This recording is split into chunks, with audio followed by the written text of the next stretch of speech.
네, 안녕하세요. 복음, 사랑, 생명이 흐르는 아침 이정훈 목사입니다. 메리 크리스마스, 복된 성탄입니다. 오늘은 예수님이 오신 이유에 대해서 살펴보려고 합니다. 예수님은 하나님의 본체이지만 인간의 몸을 입고 세상에 오셨습니다. 예수님께서 세상에 오신 이유는 우리에 대한 사랑을 이기지 못하시기 때문입니다.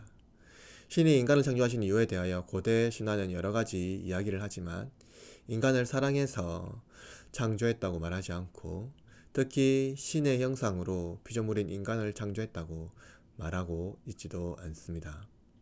그러나 하나님은 우리를 사랑하심으로 창조하셨고 자기 형상으로 창조하셨습니다.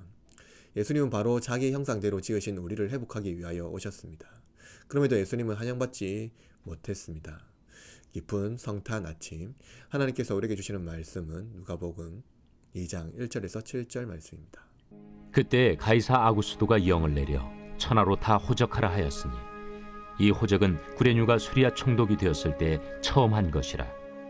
모든 사람이 호적하러 각각 고향으로 돌아가매 요셉도 다윗의 집 족속이므로 갈릴리 나사렛 동네에서 유대를 향하여 베들레헴이라는 다윗의 동네로 그 약혼한 마리아와 함께 호적하러 올라가니 마리아가 이미 잉태하였더라. 거기 있을 그때 해산한 날이 차서 첫 아들을 낳아 강보로 싸서 구유에 누였으니. 예수님이 태어나신 날은 6월절입니다. 또 그때 로마 황제 카이사랴 아우구스투스가 로마 제국 모든 나라의 인구 조사를 명령했습니다. 그래서 자기 나라에서 흩어져 살던 사람들은 자기 나라로 귀환했습니다. 그때 요셉과 마리아는 베들레헴으로 돌아갔죠. 그리고 그때는 6월절입니다. 이스라엘 백성이 이집트 노예로 있다가 그들의 고통을 하나님께서 들으시고 모세에게 명령하여 이집트에서 구원하신 사건을 말씀하고 있죠. 그 중에서 가장 핵심적인 10번째 사건이 바로 6월절과 관계에 있습니다. 특히 6월절은 어린 양의 피의 흔적을 문설주에 바름으로써 구원받은 사건을 말합니다.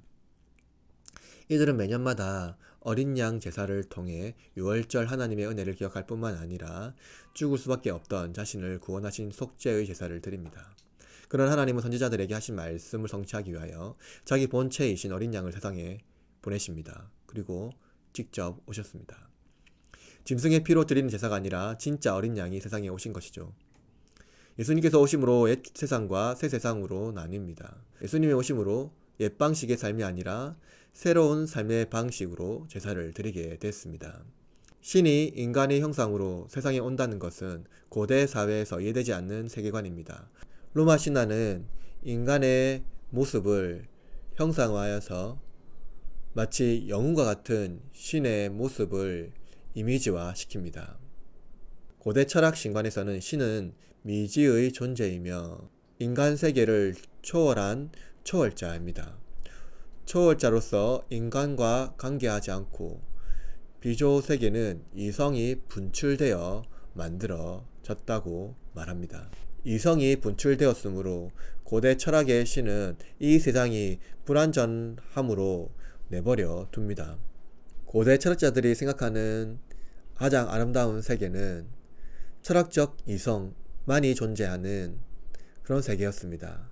그런 세계에서 그들이 생각하는 바로 그 아름다운 신이 존재하는 그곳이 바로 그들이 생각하는 가장 완벽한 세계라고 생각한 것이죠. 그러나 예수님은 그들의 세계관을 뚫고 이 세상에 오셔서 인간의 몸을 입으셨습니다. 세상을 창조하신 하나님이 자기 형상으로 만든 인간의 몸을 입고 오신 것입니다. 사실 예수님이 완벽한 하나님의 형상이지요. 더할 나위 없는 그 존재만으로 하나님이신 분이 형상을 입으셨습니다. 그는 완벽한 하나님의 형상이지요. 바로 그가 세상에서 우리와 같이 되셨고 우리를 위하여 오셨습니다. 그것도 우리와 같이 출생하여 성장하고 인간의 인성 그대로 가지셨습니다.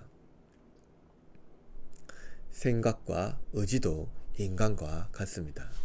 그러나 죄로 물든 모든 인간을 인성을 지닌 예수님께서 치유하고 회복하셨습니다. 그가 이 땅에 오심으로 그가 본래 창조했던 세계를 회복하십니다.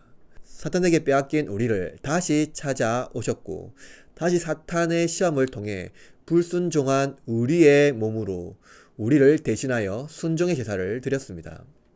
모든 상황에서 인간의 죄를 제거하시고 악을 선으로 바꾸시며 선으로 악을 이기십니다. 그러나 예수님은 세상에서 환대받지 못하셨죠.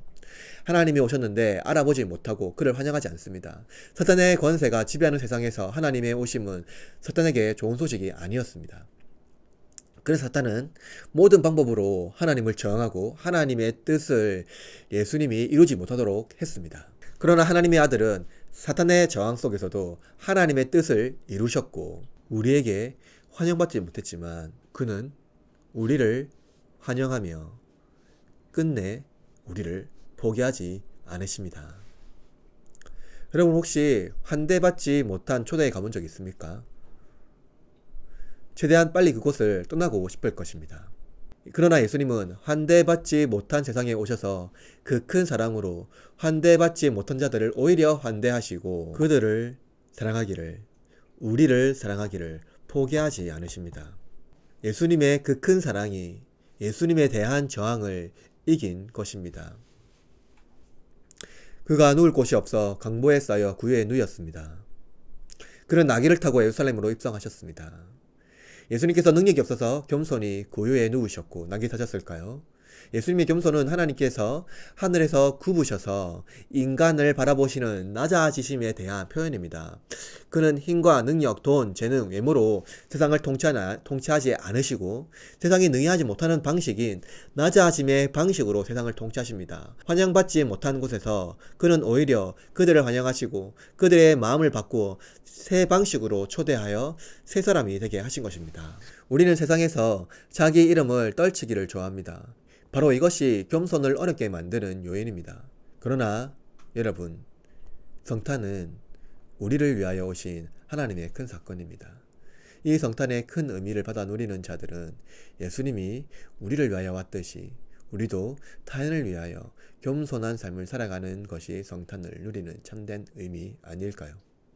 환대받기보다는 환대하고 사역을 위하여 살아가기보다는 이웃과 연대하며 공동체를 함께 누리는 삶이 성탄의 참된 의미가 재생산되는 것으로 생각할 수 있습니다. 그러므로 성탄을 누리되 여러분의 이웃과 함께 즐기고 기쁜 성탄을 누리시고 예수님이 자신을 낮추시고 당신을 향한 그 큰 사랑을 이기지 못하시고 오신 것을 기억하고 여러분도 이웃에게 하나님의 그 큰 사랑을 함께 나누며 누리시기를 바랍니다. 메리 크리스마스, 행복한 성탄 되시길 바랍니다. 함께 기도하겠습니다.